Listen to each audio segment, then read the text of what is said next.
ole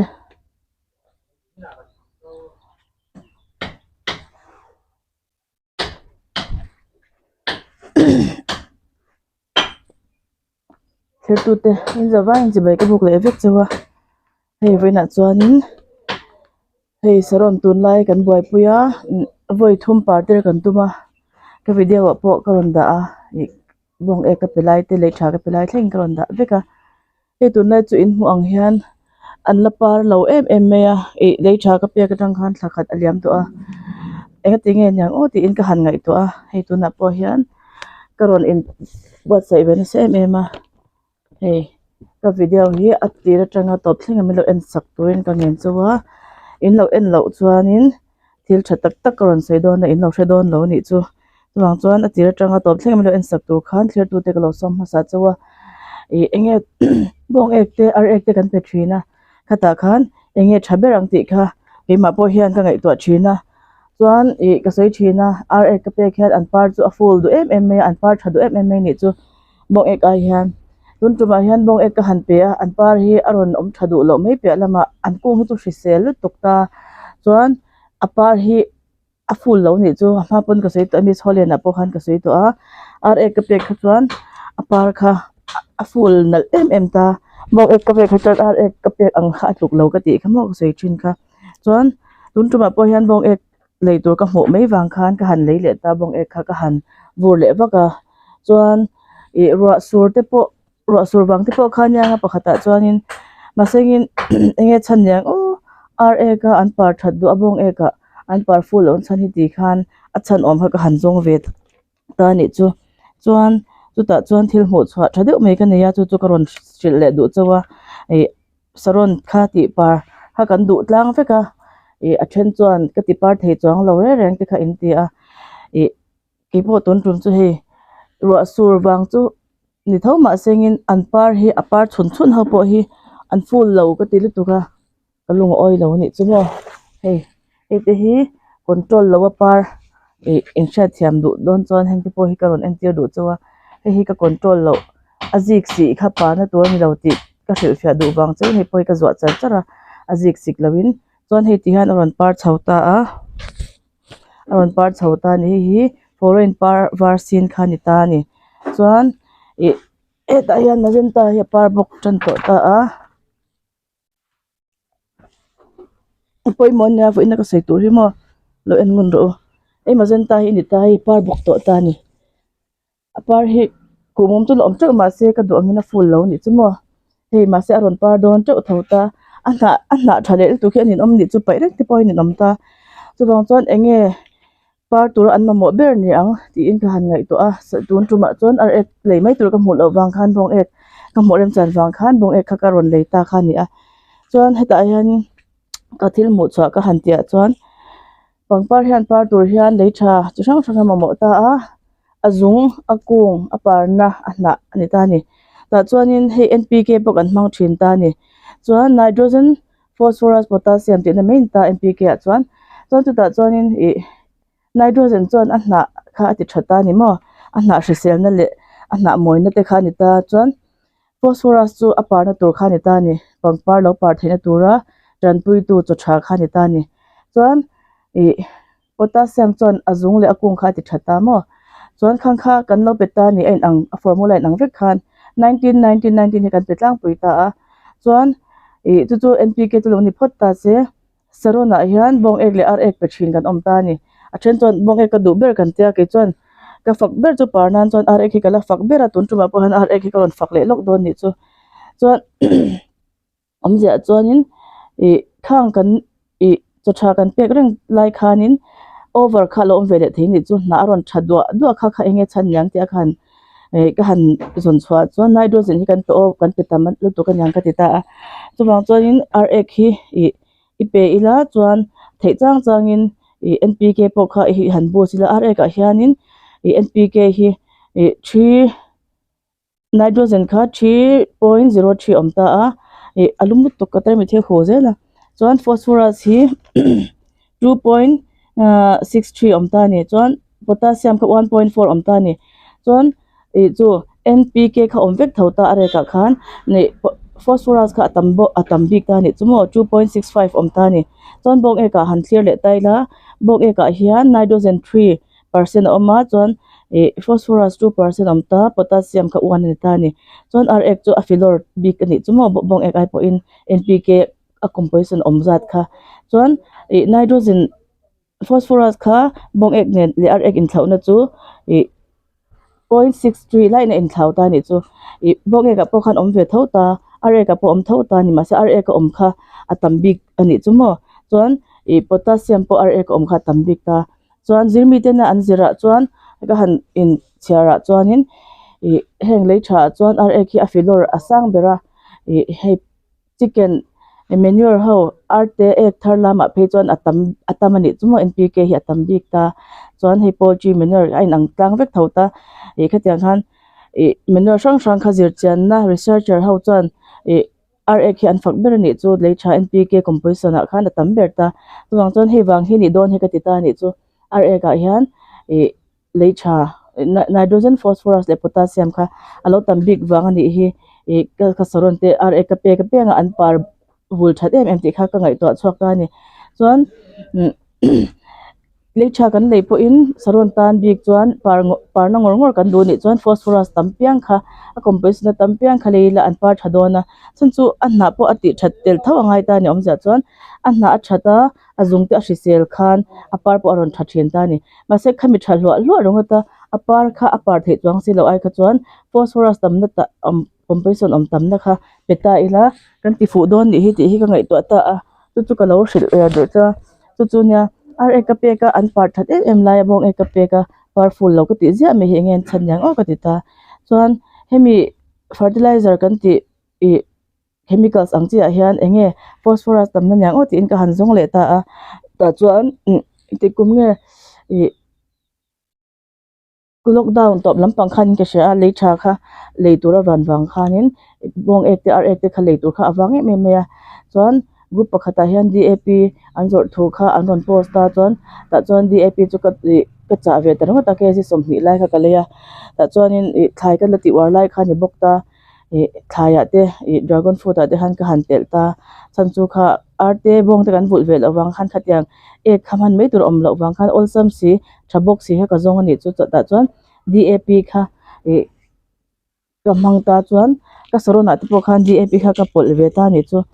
tlemte in hei Tuntrum po hian DAP in shat du chu hetiang ho khan ta DAP a hian phosphorus kha lo tam em me kha lo nia mi thiam te na khovelina leitha an mana tha chuan phosphorus tama chuan DAP he lo ni vele tat mia khang te khan ka pangpar te kha ti parnal ta nyang ati te ka ngai to le zel ta chuan enge leingai lawa ol samte a mizonu ina kan hmu thei tura chuan hei bone meal kan ti ta ni bone meal a chuan enge nyang kan siam chop theya chuan tia chuan hei artui kor te po kha kan her de pa kan peta ni chuan banana balhla hianin phosphorus hi 22% per 100 gram a khanom ta ni omza chuan banana balhla pakhata khan enge balhapum khata khanin phosphorus kha 22% omta potassium kha zathum chuang omni chumo chuwang chuanin banana kha alo them eman banana han nitrogen kha omlo ni chu chuwang chuanin video ma sa pok lo da to ta hemi banana balhla tui kan pek te khan apar do na kha lo pui em mani ti kha koron mu chwa ka chang taka in chat ve ha ka du ni chu chuwang chuan balhla kor te ka pai me lo ula ta khan phosphorus le potassium thatak kha oma chuan a sodium te pom thau khang ka chu soilo lo sodium meta banana chumo chuan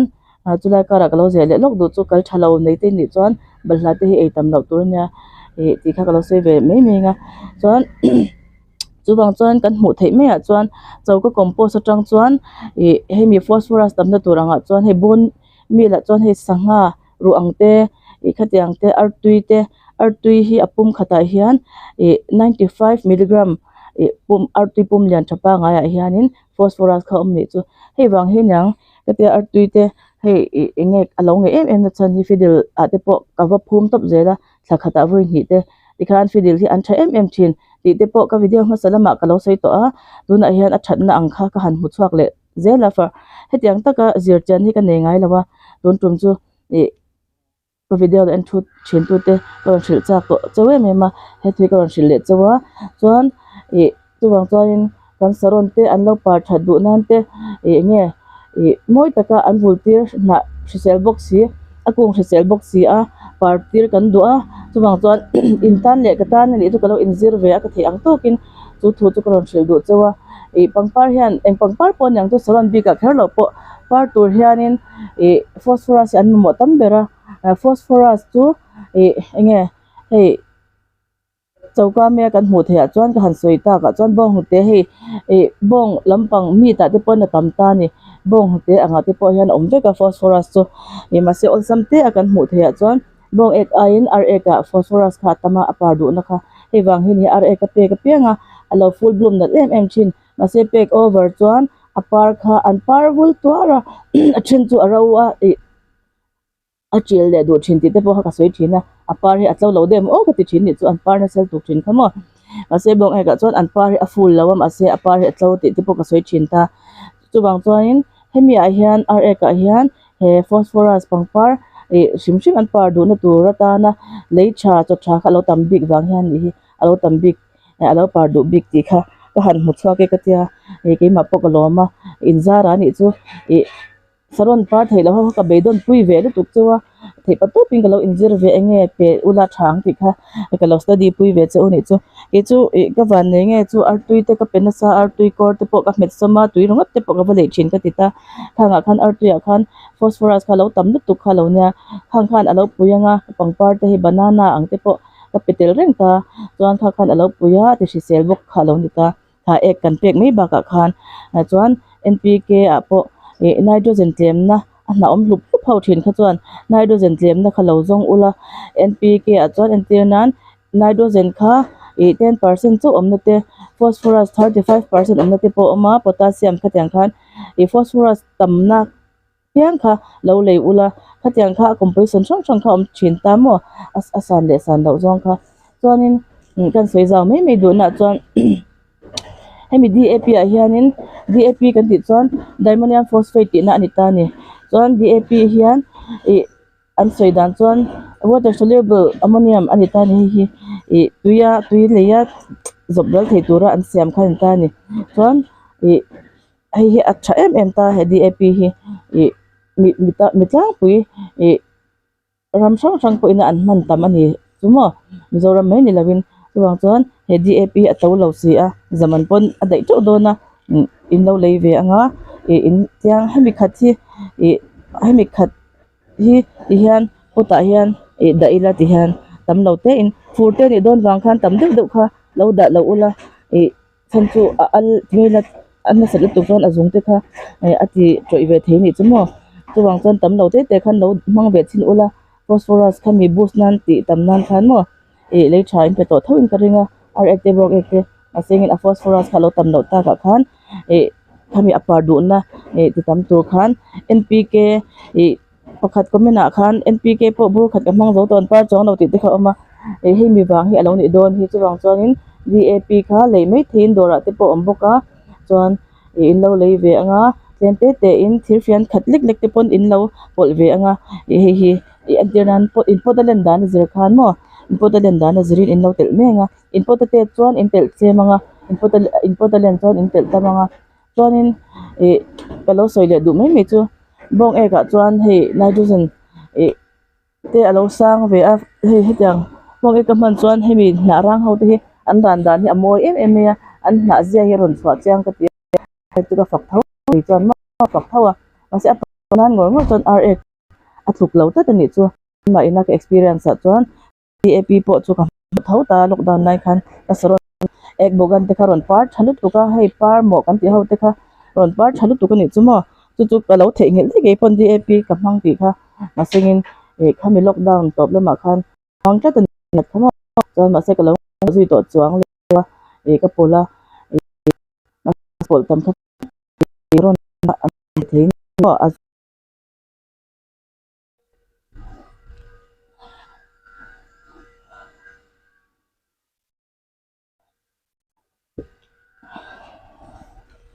chuanin nge banana hianin banana a phosphorus composition ha kalo sei lenga chu ma in hei thatho khor thatak mai ka u in min lo le saka chunga kalo me me ma pahnih lai min lo le saka ka wa mai chunga lom thu ka sei boka chuan hei ni te sa thin sia hei hi imamo angatia hei marks te om thlapa chuan lum she me marks chu kala hreng lo nga hei amoya ha ka nom boka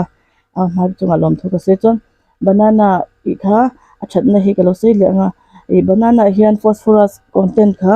31.62 to 42.45 mg kha oma chuan banana pumlian le pumte dan zirte po kha nyanga chuan banana kha balhla kha pai mai lawin a chetoi te po kha lo tui che ula pethin ro ti te po ka sei to a ta kha nitrogen om lo banana hian mo nitrogen om lo npk leina tur nei lapon balhla len tur chin nei tho on karinga balhla kha lo lei ula atakin ei du point ei ang chuan akor kha achalu tuk tho ni ti kha voinia hian chiang lu tukin ka lo hrilhduh chuwa phosphorus le potassium hlang ania nitrogen a hna lo thathur thurna tur kha om lo ni chumo balhla chuwang chuan phosphorus kha tam em a chu average la chuan somli anglai om somli 40 mg per 100 gram khan a omani chu phosphorus khamo chuan a thatna chu asan em chu in sianga chuwang chuan balhla kha a tha em a chuan artui te Bawngek te heng kan hmu thei me chuan alu anga te oma alu kor te po kha pai mai lovin in lo thina nga in lo ti toyanga pota te po va phum ro upoi lo khatiang khan artui te po kan hmu mai thei ni ta chuan henge phosphorus tamna le chuan hei bone meal kan ti ho hian chu artui kha akor tenen kan her sama kan pe thin tur ni ti te po ka sei to chung te po chu in lo apply ve zelanga chuan akor kha a that mai pia lama khanin enge phosphorus thatta kani atak po kha artui chian nei po in pota te va phum pop ro upoi lo chuwang chuan hei ki po fidela te ka phum pop del ka ti khamo fidela te po hian an nge em ani chuwang chuanin kha pangpar par duhna ta na kan mamawh ber chu phosphorus ani ti voina chuan kan lo zir chhuak le ta hei in huang hian hei ka saron te po hi control lawa party ha ka tum ve shima ka control du lawa ka ti kha a hin omro se ka ti hei aron par ta chai ya foreign par var ni a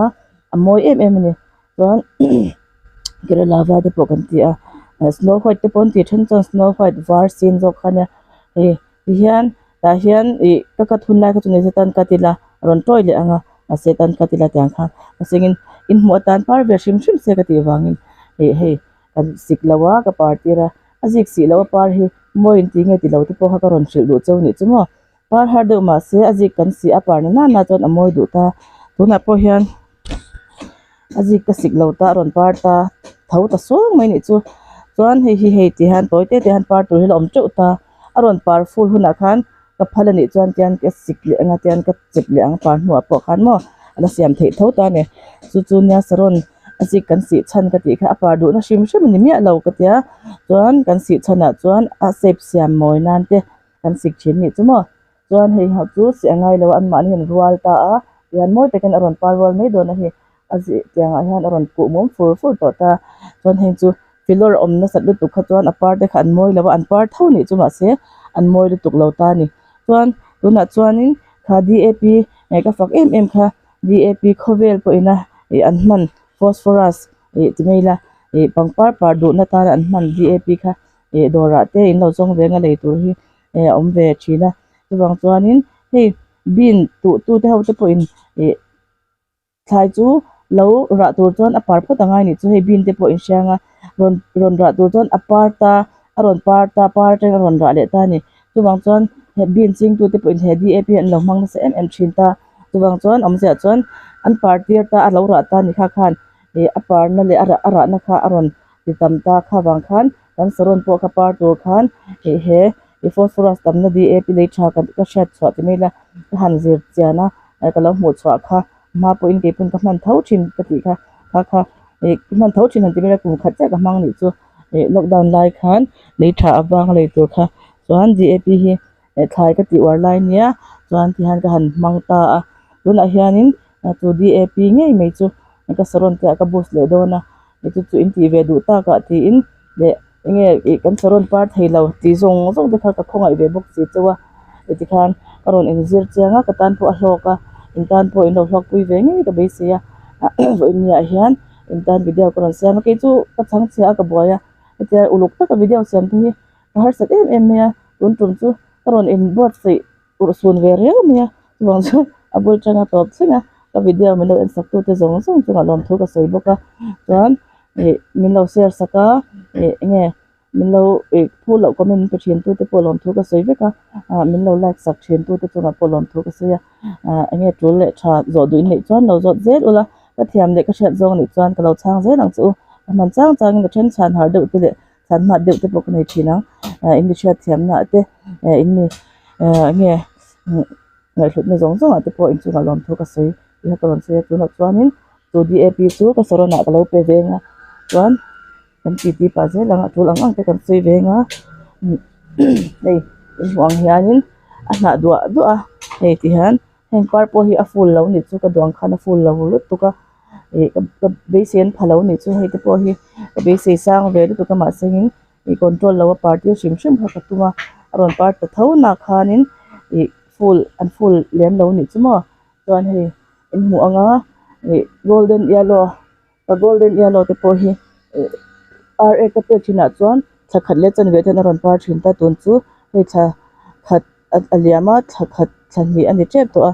ma seng thani to ni che chong lo na in aron par don ani chu golden yellow po sample ka kat lai te pokron ti rek thamo chuan ka kat atrang khan thani ala liam lawa keima ra ka pe ka nga hi chuan thakhat le chan ve ten aron par thin ta Tuntrum chu hei thani don a o deuh chat maya chuwang chuanin ra thi ka du ta ber mai ka ti ta ni chu keima na par full duhna shim shim chuan hei golden yellow kha in hmu lai nge ka ron kat po kha alo par le chep to a hekan aron ku mum le sep sep to a he hian da chang hei chuan helai hi hian a hna hi aron tam te em ta ni kha nitrogen kha alo over wang kha alo ni ve ang ti kha ka ngai to ata a chuwang chuan nitrogen omna tam khalo pe tom to lo ula Phosphorus tamna balha tui kha lo pe tam to ro u ti kha karon share ve le du cheu ni chu chuan tunah hian dap lei turin nei chuan in lei hlom bok anga dap kha lo pe ve le bok ula chuan tunah hian vo in hi me ni som hnih pali hnih ruk ni som hnih pali ni a chuan kan te sang enge an ti kha chuan dap kan pe anga ngen an don hlom ni mase lo pe tam lu tuk lo ula lo pe tam lo ula chan chu fur te ron hnaya ro tui tam chuan azung te kha pe tam tuk chuan alo troi ngai no du thole ti kong ti po kha ka hlau thawa ma ni pot len dan ze khan in lo pe tam in lo pe tle mai don nya ti hian chuan ka pot thang puin 10 inch chung lam ave kan ni rang hianin hani varak fian ti meng varak fian khathi pe don hi phi chu 14 inch ani wang hian varak fian hi ka pe don ni chu input len le ate ta zirkhanin in lo pe don nya chuan ka ro soi du chu tun lai hi hritlang tam em a ki po hi hritlang rei to ria wa chu wang chuanin marks chen ti war thar le ila tun lai hritlang hi are har lu tuka te ma tho kha de te keng tel dewa ke po kar mi chuang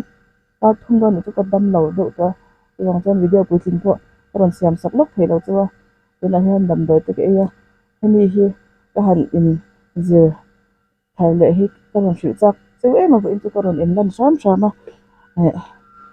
lom thu ka hrilh cheu ka hrilh moi moi chuwa angmah ni wanga video te pawh ron siama ron ti pe ka ni amin en sak tu te om lo ulang chuan video te pawh kan siam pe lo nga a sengin lo ngai hlet sak ve tel na azara video pu tin te ron siam le theya zawai chu lom thu ka hrilh chu chuan hritlang chu sei le tai la antibiotics eva thi a fu berin ka cha tu na hritlang a chuan ke pawh ka in ti se here tu ka dam doi ke tha pe lo antibiotics te ha ka ilok du lo wa chuan tuna chuan in ka kha ka ya ka zia pui don rau elmon tas nan ka mo chu hritlang khalon ngai tha su tu na hritlang chu kulmuk ria wa ti ha ka ro sei du a chuan ti hianin kan pe zelanga hritlang hi ke pawh tun covid atang hianin hritlang te hi ka lan na lut tu pa ma chuan ka tua dai me dam doi lo ti hian Tuntrum chu hi ka tua dai thei khat lo me ka auchhuahpui ve ro me tun tu pawh chu ka lo hrilh cheu ni chu dam doi lo ei vat don nen lo hritlang về thì cho antibiotics cho nó vất khắp bây lâu bơ cái shed hậu chu cái bể rêu tục tổ tiên như vậy cả antibiotics mà cho con thấy lâu thì phải nấu đi phun rồi mà cái chuyện thì lại còn thọ quy thế hậu bón như thâu à từ vòng cho những làm đợi cái lâu sẽ nhẹ su thì các con sử dụng cho nhẹ sữa rồi giờ vai cho nó làm thua sấy lẽ like alo thể hiện lỗ bốc ula nó bài để vết ula